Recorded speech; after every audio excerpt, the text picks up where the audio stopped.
Welcome back to another Wisdom Wednesday discussion. I am your guide, Science Inspired, generating, uplifting, inspiring, developing, and empowering you to live inspired every day forever, because that's life. Today, it's time to get committed. Time to get committed. Because today we're talking about the establishing the unbreakable foundation, okay? Building our resilience through sacred commitment. So our affirmation for today is going to be, I build lasting foundations through present sacred action. My devotion activates abundance. So I build lasting foundations through present sacred action. My devotion activates abundance. The keys there are, I build lasting foundations. And the way we do that is being present with action. So the intent, as always, is to guide us in uncovering how our sacred commitment, our presence, and our intentional devotion transforms our suffering into resilience, and it opens the door to true abundance. Because we all truly want to be abundant, right? That's why we were promised this abundance. We just got to clear the clutter so we can receive it. Outcome. Okay. So we have an affirmation. We expressed our intention. So the outcome that we will walk away with from this discussion is you are going to be able to recognize how normalized suffering blocks our abundance. We are going to identify your non-negotiable rituals for inspired action. And we're going to replace our passive endurance with a daily practice, spiritual choice that is going to allow us to start to receive that abundance and to see that that abundance has always been here. So let's get started. Commitment versus convenience. And when we think about that, what I want us to continuously reflect on is how we are leaving. We have left behind, for we are being renewed. So now we go from the old into the new. And so the question that I have for you is, do we choose comfort? Or actually the insight from this commitment versus convenience is to get you to understand or analyze whether we choose comfort of our old life or commitment to our new life. And in this new life, we are living inspired every day forever. So the questions that will guide us through this, that you can ponder on as we go through this discussion, are going to be, what areas in your life feel shaky right now? By the end of this discussion, we hope to answer that. Okay. What area in your life feels shaky right now? Where do you feel unanchored or inconsistent? Where might your comfort interfere with your commitment, and vice versa? Where might your commitment interfere with your comfort? And lastly, is there a gap between what you desire and what you consistently commit to? Is there a gap between what we desire and what we consistently commit to? Excuse me. And just reflecting on this personally myself, I know that the comfort of my old life interfered with the commitment that was needed for my new life. I was comfortable in the old ways of doing things, but those old ways of doing things that I was used to hindered me committing to the renewed life that I needed to experience. Those dreams that we have, we are going to continuously chase them until we start to align ourselves. So in the comfort of our old life, we believe we chase things. In the renewing of our new life, we are committed to receiving. So what that means is we got to act on it. So we were comfortable sitting around waiting, and the commitment means we got to go get up and go get it, go create the space for it.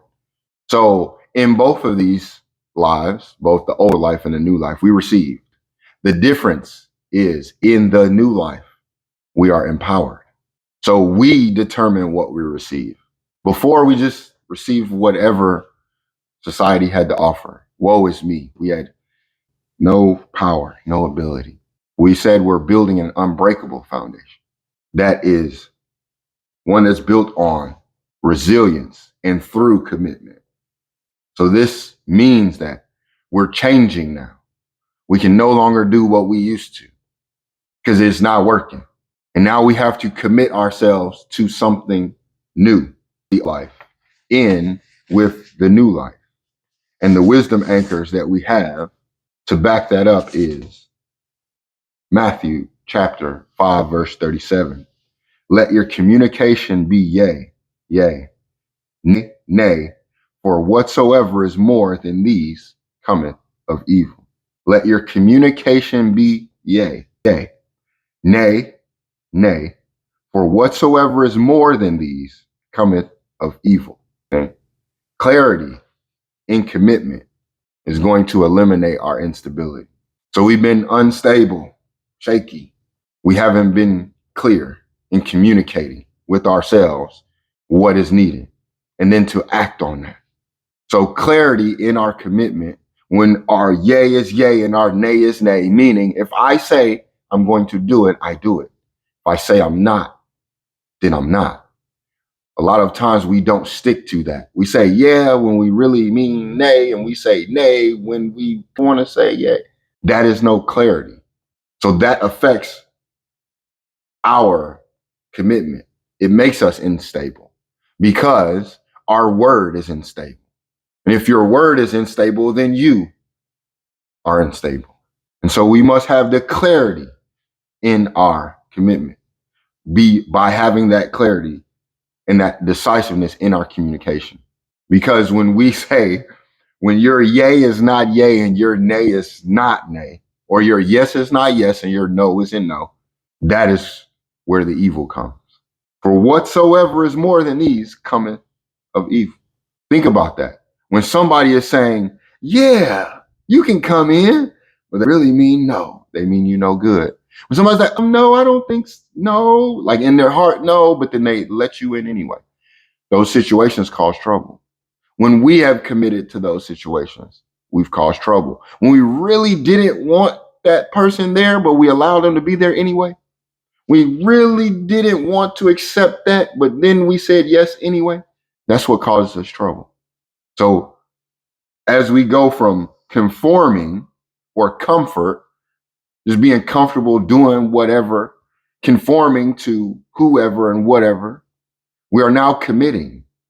And to commit means we are stable. To be stable means we're determined, we're decisive, we're dedicated, we're deliberate, and we ain't going back and forth. If I say yes, that's a yes. Don't question it. And this isn't for them, this is for us. When you say yes, don't question it. Why would you question it? Unless you're unstable. And if you're unstable in something, then that simply just means you have to find stability. So if you have a question and you say yes, but your heart is no, that is unstable. You shouldn't move till those two things match up. If you have a feeling about something, you don't feel right about it, you don't go. When we are committed, we have this is who we are. This is what we present. It's that confidence. When we're comfortable, whatever, be anything. So I might go, might not go. I'm good. I'm good. And remember, we asked in the beginning, does comfort affect our commitment? And where does our commitment affect our comfort? And so in Matthew chapter 7, verse 24, it says, therefore, whosoever heareth these sayings of mine and doeth them, I will liken him unto a wise man, which built his house upon a rock. Therefore, whosoever heareth these sayings of mine and doeth them, I will liken him unto a wise man, which built his house upon a rock. You hear what I said? You did. You're a wise man. You are stable. Your foundation is stable. Our spiritual resilience begins with our faithful doing. How many times have we heard it? Yeah, I heard what you said. And he's like, yeah, I'm not doing that. And we wonder why the house fell down, because you built it out of straw. Then you heard it again and you said, I hear you, but I ain't doing that. Your house fell down. And when we finally go, I hear that, and we start to do, then we have become wise and have built our house upon rock. We are on a stable foundation because you are able to hear it and act on it. These are some of the hardest things for us to do, to act on what we have been told. And it's funny because when I first got into the Marines and we were in boot camp, that's what they said. You got the easiest job in the world. All you have to do is what you're told. Yep. We had this thing called the quarterdeck too, which meant anytime you were being disciplined, you were on the quarterdeck. We spent a lot of time on the quarterdeck. We spent a lot of time being disciplined because what was easy to do, what we were told, we made that difficult. Hey, do this. We question it. Why we got do what you're told, discipline. Hey, do this. But I don't discipline. It wasn't until we did what we were told, hey, do this. We got up and did it. The discipline started to diminish. But in the beginning, when we was on the quarter deck, seemed like all day. Like we never left it. Okay, quarter deck, yep. And we're just going through that.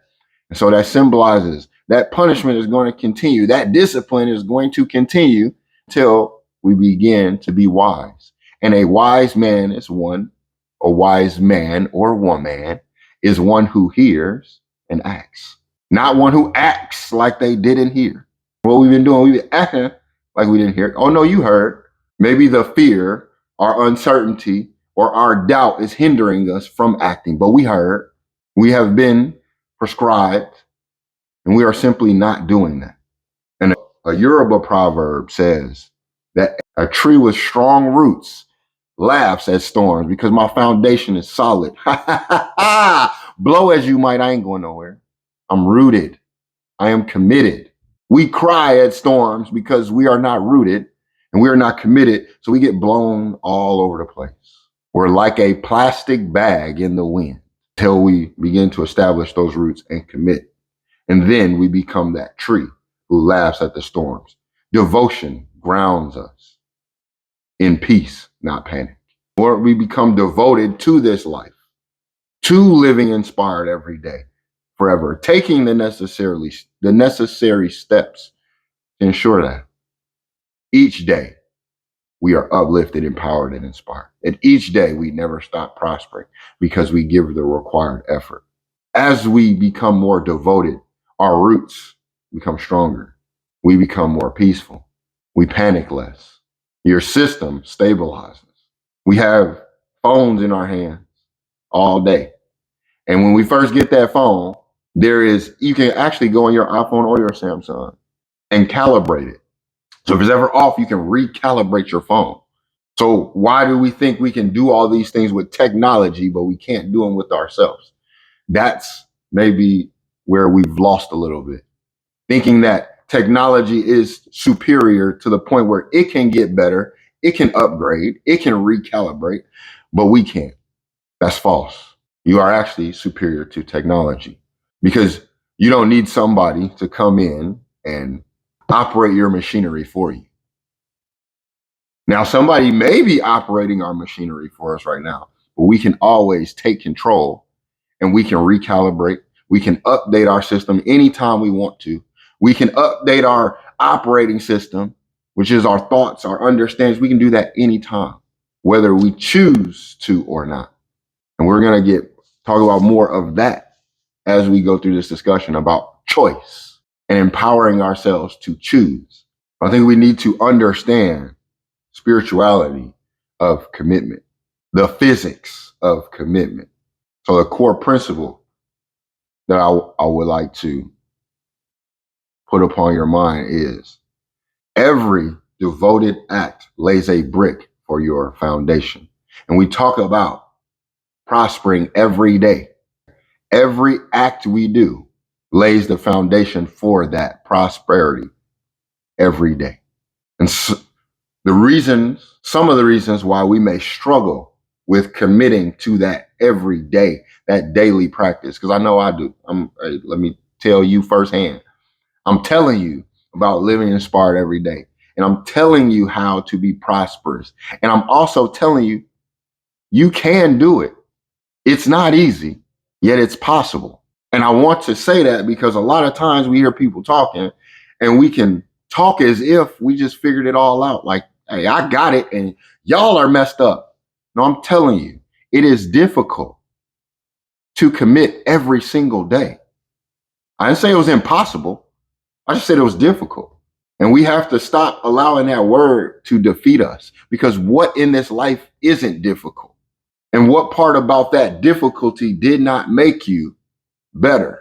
If everything was easy, that's the old life that we were comfortable in, when everything was easy and it was cool. And we experienced that for 10, 20, 30, for however long. And now we're tired of it. Now we want something different. Now we see, hey, that comfortable ain't it. Because I'm not comfortable no more. I sat around so much that it hurts to stand up. And I believe that's where we are right now. We have sat around so much, it hurts to stand up. So it's hard to stand up. So when we look around and we wonder, why is nobody standing up? Because we've been sitting so long. When you try to stand up, your bones ache, your joints ache, your back hurt. It makes you just want to keep sitting. You have to now be resilient to defy that pain and say, I'm going to stand up, because me standing up and getting active, starting to move, is the only way that this is going to change. If I want this pain to go away, I got to start moving. Yet we struggle with commitment because we have a fear. And that fear can be associated with many things. A lot of the time, it's a fear of failure. Oh man, this idea that I have, what if it's not successful? Then it's not successful. What, like failing, losing. The fact that we fear that so much is why you never win. Why we never feel like we ever accomplish. It's like being on one side of a bridge and you're afraid to walk across it. You will never get to the other side. We are at that point where failure and our fear of failure and a fear of losing is hindering us from experiencing what is meant for us, that abundance and that prosperity. This is where we get comfortable. I don't want to fail. I only want to succeed. So I only want to do things that are positive. I only want to do things that are going to pay me. I only want to do things where I'll get accolades. I only want to do it if it's going to be successful, if I'm going to win. Otherwise, I don't want to do it. That is a toxic mindset. That is how we start abusing each other. Because I don't want to do it. So I'm going to get somebody else to do it, to coerce, force, manipulate someone else to do the hard work so I can get the benefits. And then we've become so comfortable in just that being the norm that we just start to push that. We start to prosper that. And we're abundant now with this fear of failing, when failure is the bridge that gets you to the other side. Losing is what gets you to the other side. Stop letting these people fool you. Stop letting the glitz and the glamour and the pictures and the snippets and the shorts make you believe that you can succeed without failing, that you can win without loss. You have been comfortable misunderstanding, disbelieving, being uncertain, and being fearful that we struggle being committed. Once we stop fearing failure and realize that who cares? The failure presents some type of data. That loss presents data that I need. Boom, boom, boom. Adjustments are made. That is how I get to the next iteration of myself. All those losses that I had in my life, the failures that I had in my life, when I actually examined them, and I'm not fearful, because I was fearful for a long time. When I actually looked at them, there was understanding there, information there that I needed. That because I didn't want to look at it, I wasn't receiving it. So it wasn't empowering me. It wasn't uplifting me. It wasn't inspiring me. Matter of fact, I was so afraid to look at my finances that I caused myself to be the reason why I never gained control of my finances, why I never prospered. Yet I kept asking for more. I want more money and more of this and more of that. And I never looked at my finances to see, boy, you overspending. You can't even see the more that you have received because you're overspending and you not even checking it. You're fearing to see it. So you're just throwing stuff out and don't even want to look at it. Look down. Notice that you got all these subscriptions that you don't need. I was paying $12 a month. It's nothing. This is what we do because we're comfortable. I'll say, man, I pay. It's $12. It's nothing. $12 a month for something that I only used for 1.5 months. But I didn't want to get rid of the subscription because if I got rid of the subscription, then you see how they use fear to keep you in fear. I'm afraid to lose this, so I don't want to lose it, so I'm going to keep this. What? We are creating problems for ourselves. So I wasn't even noticing that. Well, why am I paying for this? And why am I paying for that? And why, if I had $20 left, did I just go spend 10 of it on something that wasn't going to replenish, didn't really do anything? And now I'm uncomfortable. I'm angry because I just spent my last on this thing that didn't. And it's like, wait, that's a me problem. But I kept saying that I needed more money. I need more opportunities. How do you like, hey, so we get more, but how do you like it? Now you got so much in your hands you can't carry it. Now you're like, why is so much on me now? Please take it off. Then they take it off and now I need more. And we just keep this cycle going because we're afraid. We're afraid to look at ourselves. We're afraid to analyze our lives and say, okay, maybe something that I am doing is causing this and it's affecting my commitment. So I can't be fearful, being afraid of losing. Oh, well, because I've already lost in life before anyway. And if it's happened, then it's going to happen on my terms. Yet, that's another issue that we have. Defining our terms because we have this desire for instant gratification. And so I struggle with commitment because I fear that I'll fail and I want instant gratification. And commitment doesn't give you instant gratification. When you're committed, your gratification comes in the long run because you're committed. So you can't look for something to automatically be accepted, to automatically be understood, to automatically be appreciated. You have to be committed and continue to go regardless. And for a lot of times when we don't see that gratification, that's what hinders us because we think that gratification is what you need to keep going. It may be a sign at some point. It may show you something at some point, but it's not the thing that we need to constantly and consistently look for. Say, am I doing a good job? No gratification. I must not be doing good. Being committed means to continue regardless. Matter of fact, being committed, you're not even focused on that gratification. You don't see it because you're committed to the process. You're too focused on doing whatever that thing is. You can't be looking for the results. The things we do, we want instant gratification in. I often joke with my friends sometimes that, hey, people pray like this. So they put their hands together and they got one eye open because they're both asking for, please, these blessings, these opportunities. And we got one eye open to see if it came already. You want instant gratification. You think if you say, God, I need that, it's supposed to arrive next day. Yet even when that thing that will take you there arrives, what do? We're not listening. So I'm not doing that. We discard it because we want instant gratification. So when I ask for it, I expected to receive $30,000 the next morning, not for you to give me an idea that I need to build up. And then that will bring, oh man, come on, man. I need it right now.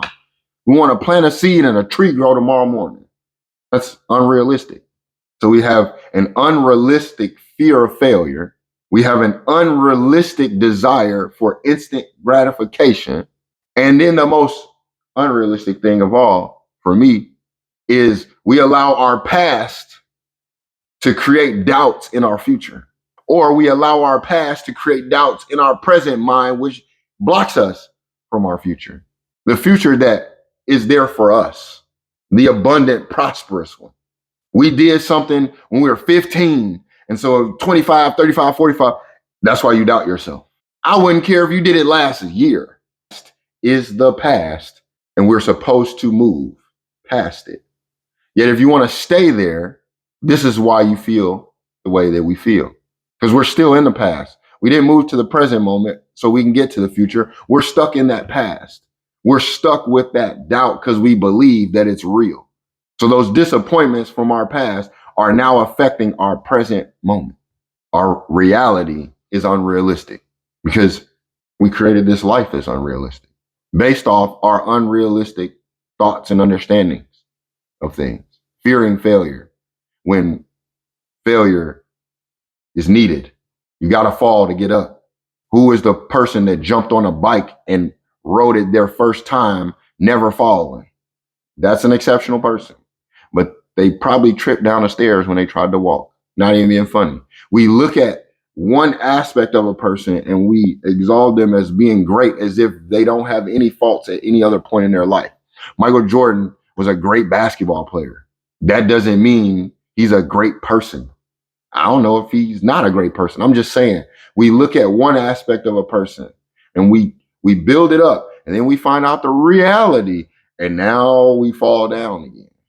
So why are we not committing to ourselves and building that inner image up of ourselves? So we can stop being disappointed by everybody else, the celebrities and stars that disappoint us, the role models. Why do we allow them to? Why did we model our lives after the role that they were playing? We must be acting. So it's time that we stop acting and start committing to action. So life insight that will help you live inspired every day forever. To remember that to remind you that we are often more committed to avoiding discomfort than to building something meaningful. But discomfort is the price of depth. So we're comfortable being in the crowd. We're comfortable just, in the middle, complacency. We don't want to ruffle any feathers. We don't want to do too much. We just want to be comfortable where we are. That's okay. I understand that. Hey, you have free will to do what you want. And this is why commitment equals resilience. Okay. We talked about our fear of failure and desire for instant gratification and our past disappointments creating self-doubt, which cause us to struggle with commitment. Yet why commitment is resilience is because those rituals that we are going to establish, they outlast that daily motivation that we would need to get up and get things started. So we need that motivation. It's not wrong, but that's like you need an energy drink every single day to get up and get started. You don't. What we need to do is establish the proper rituals because they outlast that motivation. And it's that is going to allow you to have the needed energy for the day. So you don't need those Red Bulls and that coffee as much as you think. You may need to change your diet and add certain things, get some rest, do something different. Yet it's not a problem that you want to drink coffee or you like Red Bulls. It's not an issue. The issue is that when we think that we need those things because we are incapable, that's the issue. You don't need them. If you want to enjoy them, that's one thing. But putting things in our life that we need is the motivation over the rituals. So I need you to tell me something every day so I can keep going. Say something motivating to me so I can keep going. That's one of the weirdest things for me. Somebody will hear what I do. I'll say, hey, I inspire. And they say something inspirational. What? Like you say, I'm a poet. Say something poetic. What? You are that. You become that. So you don't need that necessarily every single day. Commitment equals resilience when we have non-negotiables and we allow them to anchor our identity. So those things that it's like, I'm not. And what's funny is that we establish non-negotiables for other people. I ain't accepting this for nobody and I'm not doing this, but we don't establish the non-negotiables for ourselves. what we are going to tolerate personally from ourselves and what we are going to allow or not allow. For example, one of my non-negotiables is prayer or meditation before screens, and I don't negotiate that. So when I wake up, I'm not grabbing my phone first. I'm not turning on the TV first. I'm going into meditation and prayer first. And after that, then I spend my time. Then I'll grab my phone, which for some people, that was, a little discomforting because why didn't you respond back to my message when I sent it?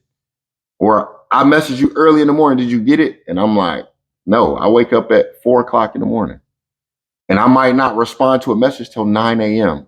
I'm taking that time. There's the time when I first wake up for me. And then when I go with my mentees, I give them time. So we're in the gym, we're talking, we're discussing, we're building. There's no distractions. So there's meditation and prayer before screens, and then there's movement before excuses. So before I make an excuse, I'm gonna move around. I'm going to do something, right? I'm going to move my body before I make an excuse of why I'm feeling hurt or stiff, or I'm gonna stretch, right? And so these are just an example of those non-negotiables that we are going to establish today so that you now have something. You've identified what was hindering us, and now we've established our ritual that is going to allow us to move past this now, to have the necessary energy that we need on a daily basis to be prosperous every day. And the wisdom anchor that we have for this comes from East Africa. And it says, rain does not fall on one roof alone. Talked about that last week too, how challenges come to us all, right? Rain doesn't just fall on one roof. It's multiple. We all getting rained on. We're all being challenged, all of us. So it's not this person's being challenged, but that person's not. The difference is what we talked about earlier from our previous proverb that spoke about the tree that laughs at the storm. How deep are your roots? How deeply rooted are you? That is what's going to determine how those challenges affect us. So we all get rained on, right? But only the deep roots endure that storm. The deeper we are rooted internally, the more stable we are when those storms come.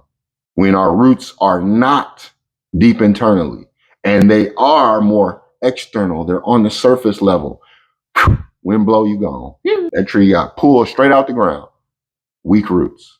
So we strengthen our roots. And so if I'm being blown by every storm that comes, then I have to be willing to identify and be accountable that I don't have strong roots and I need to strengthen them. That's the beauty, is when we identify that failure or that loss, we also can identify what we need to succeed. So if I identified and I'm willing to be accountable and accept that, yes, I'm being blown by every storm, I'm shaky, I want a stable foundation, but I don't have that right now. You have just set in motion the ability for you to build a stable foundation. But when you want to deny it, act like, no, I'm good. I ain't got no, it ain't me, it's them with the unstable foundation and they're shaky and I'm good. Okay, that's cool. You do that all day. Allow people their space to do that. You just don't do it. Move around. Say, all right, I got to get out of here because this person thinks their house is built of brick and is built of straw. I'm not staying around. Y'all can chill here. I'm going home. It's not about we don't even have to point a finger at nobody. I don't have to talk down about any other person. I can just talk about myself. And this is how we can break this cycle of broken promises. We're going to self-define. So I define myself and I'll stop breaking promises, not only to you, but most importantly to me. I'm breaking promises to you because I break them to myself. And we want to break the cycle. To establish a foundation, we must have to break something else. Break that, boom. Take the pieces from over there, bring them over here. Now we are going to build and establish a stronger foundation. One thing that I learned that was very interesting about the human body was you break your arm, your bones when they come back together, damn, they're stronger. That kind of blew my mind. And I learned this doing martial arts because we're doing body hardening on a tree, punching trees, and you're like, bro, what? This is crazy. And they explained it like, all right, so you kick in this tree, you're creating like these micro fractures, and your body is going to heal. When your bone heals, it's going to be more dense. It's going to be harder. So you're going to be able to absorb more damage. Wait, what? By hitting my arm, damaging myself, it can grow back stronger. So what happened to me in the past that I felt broke me actually can make me stronger, more resilient? Yes, it can. If there are things that hinder that. We spoke about them earlier. Commitment killers, fear of failure, right? Another scarcity mindset, right? We talked about the fear of failure. We talked about a desire for instant gratification and past disappointments as reasons why we struggle, right? That makes it hard for us. But things that completely kill it, that same fear of failure, this scarcity mindset or the I'm not ready mentality, it's going to kill it. Because if you feel like you ain't ready, you're not doing anything. And this amnesia, right? This spiritual amnesia, we've forgotten our why, or maybe we've never located it. So we either have amnesia, we lost because we forgot it, or we're lost because we never found it. We never identified it. That you are here. Now we know where we're going. It's hard to be committed when we don't know why. Why am I even here? Why am I even doing this? Why me? It's hard to be committed when we feel we're not ready. I'm not ready. I'm not ready. I'm not ready. And who can make you ready if you're not ready? And it's extremely hard to be committed when we fear. So what we're going to do now is we're going to work on reframing this. At this point in time, and I've never asked y'all this at this point in time, but if you are watching this or hearing this, I ask you to get out a pen, piece of paper, your notes, because what you're about to be provided with is something that you can take, not just for yourself, but you can also take this for others and help them.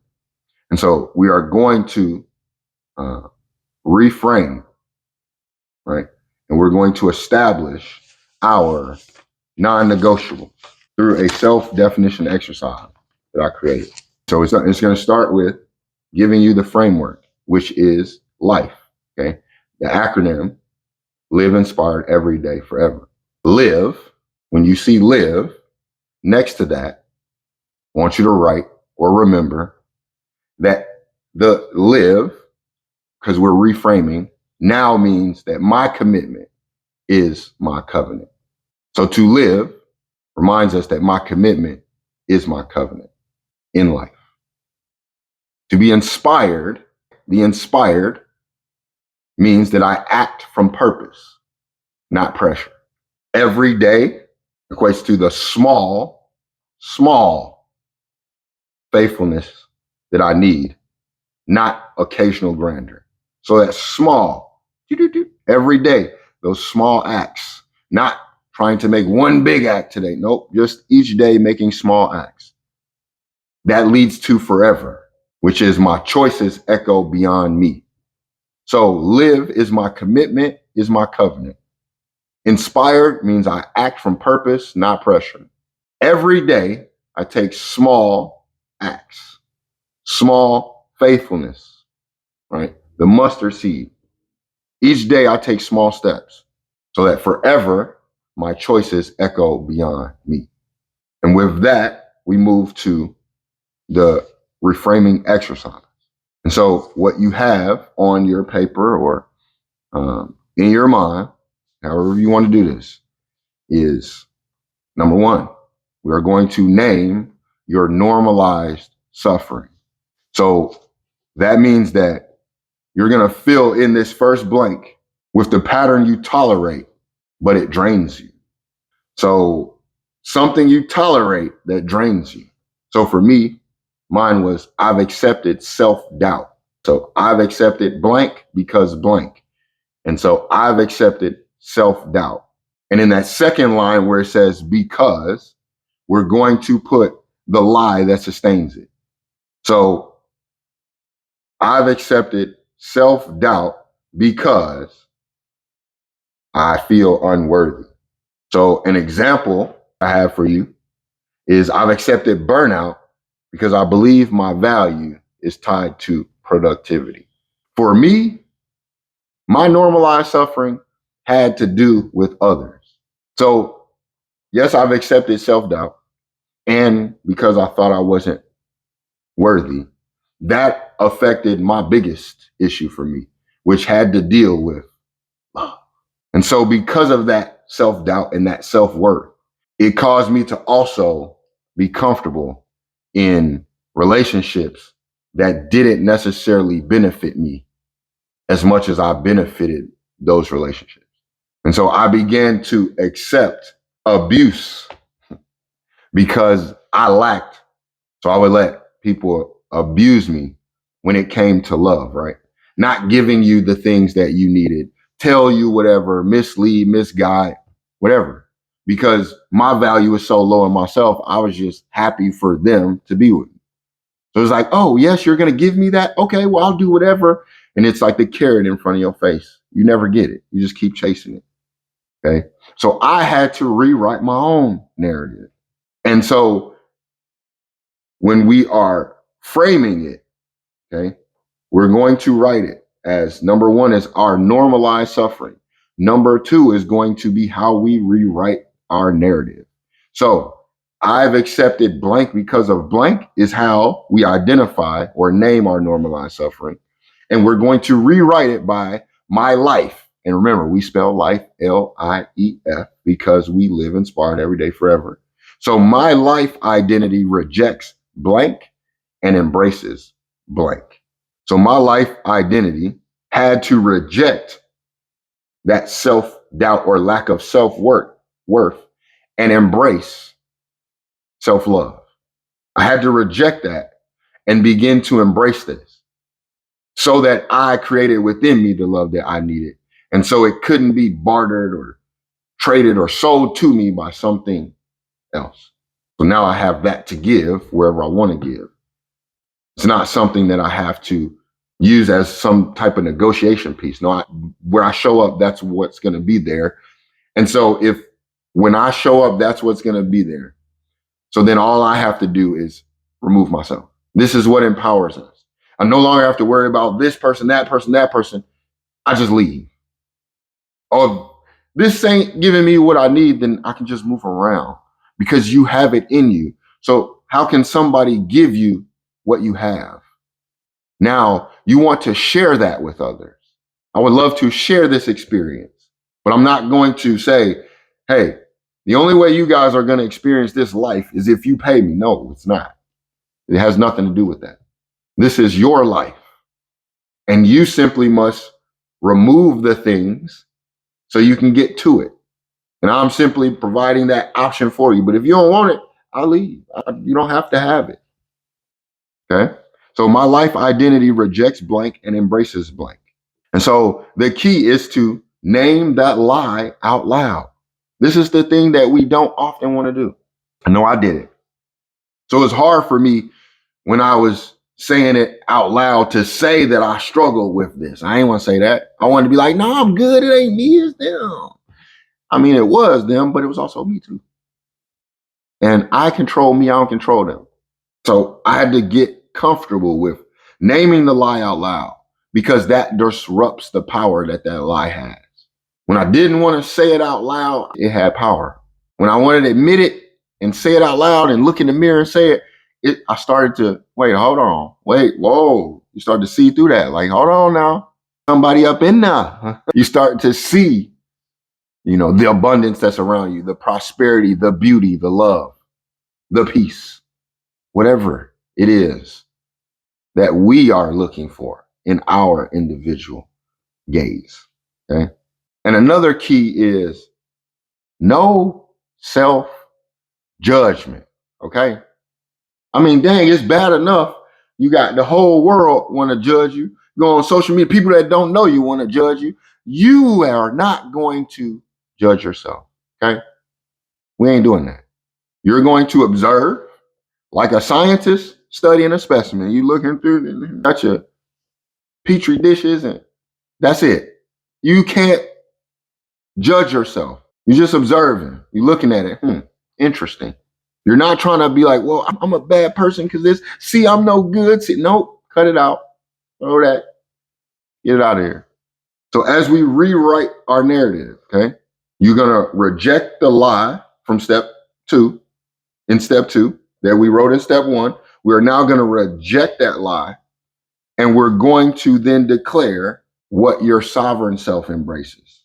So my life identity rejects my worth, tying my worth to output, and embraces rhythms of sacred rest. Okay. So if I had an issue with not resting because I thought that my production was tied to, or my finances, my prosperity was tied to my production. So I don't want to stop. I can't rest. I got to keep going. We hear this all the time. Ain't no time to rest. I'll rest when I'm dead. You sure will. You sure will. So if that was my mindset, then my life identity rejects tying my worth to output, and it embraces rest. So I'm no longer worried about that. I'm embracing this rest. So when those times come up where I want to be, I should be working. Nope. I remind myself, this is our new, nope, we're going to rest. The key to this is the language that we use must be affirmative. So it's not just I will. That's why we say I embrace. When we say I will, we might not, because we got free will. If I say I embrace, that's an affirmative action word. I know a lot of people don't like affirmative action. Y'all gonna try to take that away? You can't. See, they can't take away from you unless you allow. So we have an affirmative action, and it is our words that we use. So we didn't say I will. This is why we say I embrace. And to anchor in the life principles, we tie that embrace to our life. Okay. So we are embracing this renewed life. This is what anchors it down. So when we're saying that my life identity rejects, we are saying that as I live inspired every day forever, this is how I'm going to do it. I'm no longer going to tie my worth to output. I'm no longer going to tie my love to other people, to something else. I'm going to embrace rest, because this is how I'm going to be able to put out more quality things. I'm going to embrace myself, because this is when I begin to see the love and eliminate the doubt. And to close that out, we are committed. So you know how we stand up in the United States and we pledge allegiance to the flag? You're going to place your hand on your heart, and you're going to say this new narrative aloud, because you're pledged your allegiance to you and the Most High, God, the universe, the creator, whatever term you decide to use. This is how we instill ourselves internally and align on that frequency that is going to uplift us. Okay? Place our hand over our heart. We're going to say this new narrative that we just created. What you no longer accept, because now you embrace. And that, we want to take that. And as we build that for ourselves, we can also begin to share that with others. And we'll discuss how you can do that a little bit later. You just DM. I have a template. I can give it to you if you want. You can take that, teach it to others, help other people establish and reframe so that we can be empowered to move forward in this life. Okay. And so the wisdom anchor, matter of fact, I didn't give you this example. Okay. An example also to help maybe you understand the full thing or see how you can build this out for yourself. The example that I had was, I want peace, but my actions are inconsistent because I neglect rest. I now commit to a daily wind down, knowing it strengthens my peace. So after we go through this reframing exercise, we are going to create that declaration for ourselves. And it'll sound something like that. I want, but my actions, because I commit, knowing that. So I want peace, but my actions are inconsistent because I neglect rest. That is an empowering statement, and it has nothing to do with anybody else. It didn't say, I want peace, but Bill keeps getting in my way and Jack and Jill went up. No, it says, I want peace, but my actions are inconsistent because I neglect. So I now commit to a daily wind down because I know it strengthens my peace. I'm moving out of my way, and I didn't need to ask anybody to do it. You didn't have to wait on them. So you can start now, today. When we put this on others and society and all that, we got to wait and hope and wish and pray that they get their act together. This is why we're still waiting. This is why our belief in a higher power in God is wavering, because we are asking for others, and we're not going to see that.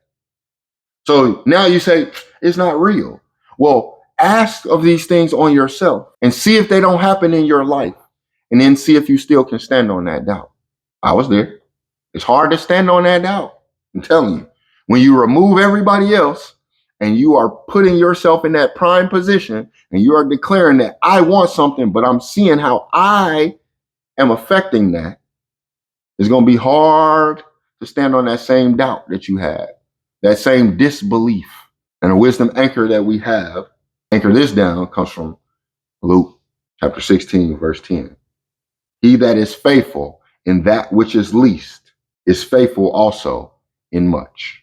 Your greatest strength isn't in what you promise, it's in what you practice. Yet we have a lot of promises being made, but not a lot of practices being upheld.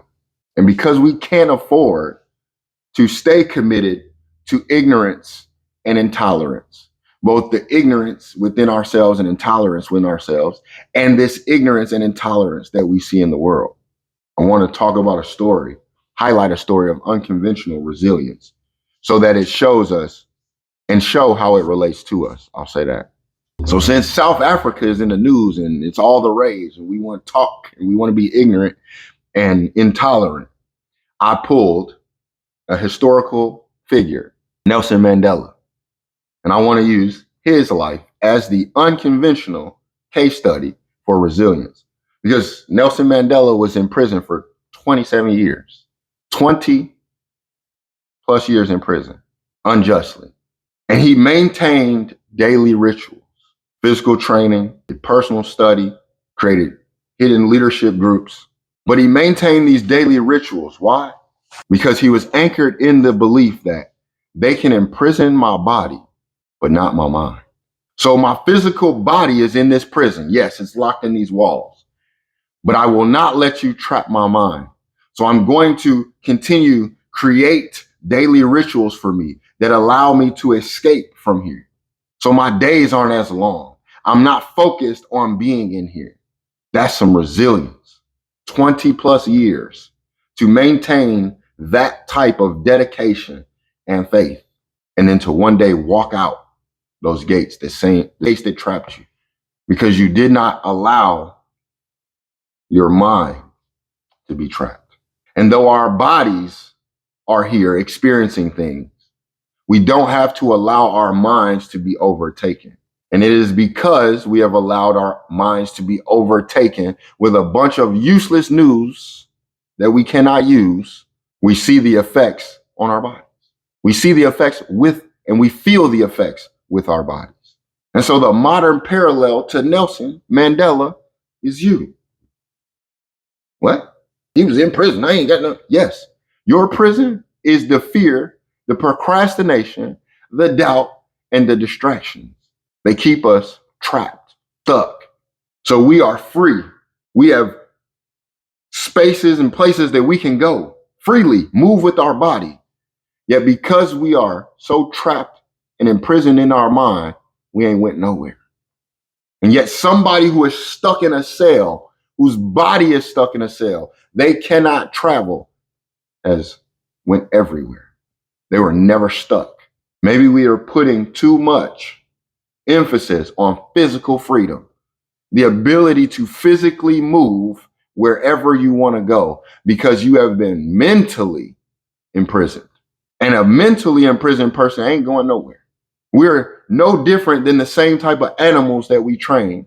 And you train your dog, and you open that gate, and that dog will never leave that gate. We have been trained to walk around this cell, this prison that we have built in our minds, and we stay there. Yet outside, because we can walk around freely, we think that we are free. And so our ritual that we must establish is the key to free our spirit. Because what good is a body that can move freely when a spirit is in prison? How do you think about that?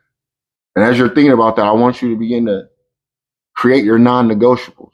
Choose one ritual tied to your spiritual or personal growth.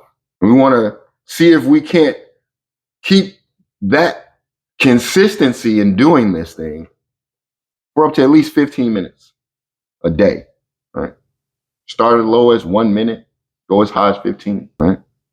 So example could be one ritual you do, like for me, journaling and breath work. So journaling daily. And sometimes my journals are physical, I write. Sometimes they're audio. Sometimes it's just, me just talking or thinking out loud. But I look to do that daily and create space to do that. So reminding myself, all right, write down, reflect on what happened today. Breath work, I'm doing that every day. That has been one of the most liberating things for me, to figure out that you can breathe. And I'm laughing because it's funny. When I first was like, so I've been going my whole life and I haven't been breathing, right? Like, what? There is, yes. The way that we even breathe can be causing stress, anxiety, fear. So I'm always checking myself with breath work every day. Those are part of my non-negotiables. The that I choose for my spiritual, personal, and financial growth, because I have one for each, or multiples for each, and I'm establishing those daily. That's the reminder, right? That's the key that's going to get me out, because if I'm doing those things daily, then I'm not doing something else that I used to be doing daily that was keeping me from it. And so after we establish, and I say after because we like to kind of move out of order sometimes. After we establish our non-negotiables, we also want to share this with somebody, because you want that accountability partner, right? So hopefully you have somebody that you can share this with. If not, hey, I'll be your accountability partner. Me, pick me, for real. I'm serious. So you want to share this ritual with somebody, right? And you also want to track it yourself. So we want two forms of accountability. We're going to share it with somebody, and we're going to track it ourselves. That means we're never waiting. You got an accountability partner, you kind of waiting on them. You then put your accountability on them and say, well, I'm waiting on, nope. We have them because we want to share with them, but we also track it ourselves. Okay. So you can do that on whiteboard. You can do it in your notes app. You can do it in a physical journal, but you want to track it visibly as well. Not to, again, judge yourself and say, I missed a day, so I'm horrible. No, just to see, I missed a day. What went into that day that made me miss it? Okay. Now I know if that pops up, okay, cool. Annotate that. And you start to see how you become more consistent and you build that up. That's what the celebration, that's where your joy and your happiness is going to be sustained, because you have established a process and developed it. You didn't try to wake up and just have it happen. You've committed to a process, and a process does not start off perfect. It start off with missing a couple of days and having to remind yourself, and and then all of a sudden, it's like that bike. You start, you ride, and you wobbly, you might fall, and after a while, now you ride no hands. And so we create our non-negotiables. We have an accountability check. We, share with somebody, and and track it visibly, and then we do the empower our language shift. I say and then, but this is all part of the process. This empowering language shift is part of the process, where we replace I have to with I choose to. So when we are creating our non-negotiables, I choose to meditate, to pray, to journal, to reflect, to breathe, to rest, to stretch, to run, whatever. You don't have to. You say, I choose to. This is going to remind you that you have the power because you choose to do it. You didn't have to do it. And the wisdom anchors that we have to back this up, 1 Corinthians chapter 16, verse 14, it says, let all you do be done with charity, or let all you do be done in love. Because that's how we stay committed. All that you do is done with that charity. You're not afraid to give that unto yourself, because then you give that unto God, and therefore you can give that unto everybody. See, we want it the other way. We want everybody to give unto me, and then I'll give unto God. No, it starts with you. It starts with us internally. Now, Han says, I always like to say his name like that. Maybe I'm pronouncing it wrong. I hope I'm not. But Thich Nhat Hanh says, walk as if you are kissing the earth with your feet. And a Japanese proverb, vision without action is a daydream. Action without vision is a nightmare. We have all been daydreaming or living a nightmare because we have visions, but we don't act on them. And then we act without vision. And that's what creates our problem. You have the vision, act on it. And if you didn't get a vision, stop acting, rest. And we complicate it because we say, no, I can't. It's not. No, it's that. No, it's not. No, it's not. You're always going to receive direction. If you ain't received no direction, you shouldn't be going nowhere. See, we want to move without knowing where we're going. So we want to just get up and just go without a vision, without a plan. I'm going to go drive. Yep. And then we have a vision. We have an idea, but we don't want to act on it. Nah, I'm not. Nah. So we just tell it to people. We don't tell our ideas and what we're going to do and how we're going to do this, and that, but we never act on it. I used to do that all the time. I used to produce music, and I would get excited by my production that I would say, I'm going to do this. Trust me, I had all the intention, but because I wanted external validation, if I didn't receive the same type of excitement from somewhere else, I didn't do anything. So I'm excited about my production. I send it to somebody, let them hear it. Same excitement doesn't come back. I trash it. I had a vision, but I wasn't acting on it. And then there were times where I was acting, I was moving, I was doing everything somebody told me. You know what makes money? Real estate. You know what you should be doing? This or that. You know what you should be doing? Investing in stocks and doing all of that. Action without a vision. And it was a nightmare. I was losing money. As soon as you get something, it gets taken away. Now you're stressed because you're acting, but you don't have a vision. You're listening to what everybody else is telling you to do. All them damn commercials and on YouTube and TikTok, be like, hey, you know what you could be doing to make some money today? And now we're doing that. And I hear so many people whose business plan is based off of how much money that they say they're going to make or how cheap or easy it is. And it's a nightmare when they find out that, oh, it might have been cheap financially, but that expense you're going to pay is worth a lot more than the finances. Yep, it was cheap financially, but your spiritual expense, that emotional expense, that physical toll it's going to take on you, you better off actually going into a business that costs more to start, but you're going to have more peace of mind later. See, that vision is what is going to show us that. And when we act in, we might be creating the problem. What ritual would liberate you from stagnation? What ritual would liberate you from stagnation? And as we move to close this out, here is our reflection, the Q&A. Okay? These are the things that we are going to take away, take through our week and reflect on and start to measure or accept and appreciate the abundance that we are beginning to see because we're reframing and we're getting out of our comfort zone, committed to this new life that we are in. So the first reflection prompt that we have is, what promise have you broken what promise have you broken to yourself that impacted others.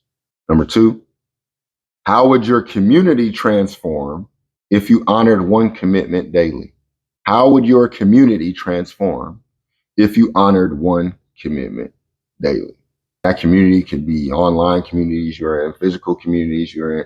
Don't think too hard about it. It could be the community of people that you're around daily.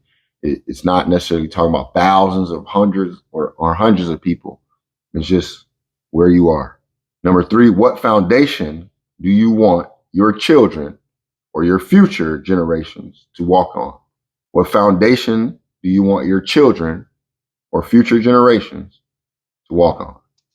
And for me, I want them to walk on an inspired foundation.